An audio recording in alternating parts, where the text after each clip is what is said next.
All right, this is the StewMac Buffing System. This is specifically made for instrument buffing. And we have our guitar shop here, and we were just missing a buffer, so we picked this up. I'm going to show you what you get with it and tell you some things about it and why it's pretty cool. So we actually bought this stand on here, this bench grinder stand. That does not come with it. We put the buffer on here, and we bought this plate on the bottom to put on here too, so it doesn't come with that. So when you get this, it's all disassembled, and you're going to have to put it together. You get the arbor, the 36-inch arbor on it.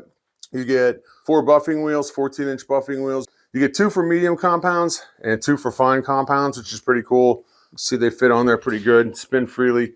We have a 1725 RPM, 3/4 horsepower motor that comes with it.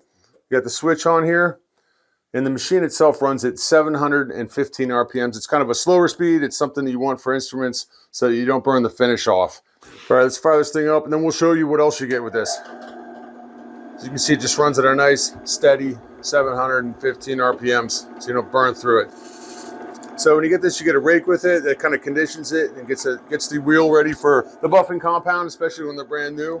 You get 3 different buffing compounds. We got a medium, a fine, and an extra fine. You also get the belt that comes with it in there. Yeah. And you can hear how quiet this thing is. This thing isn't very loud at all, I think. This cable is about 5 foot long. So that's good. You got plenty of room to move this thing around, and a pretty cool addition to the guitar shop is exactly what you need for buffing instruments in particular. This is the StewMac Buffing System.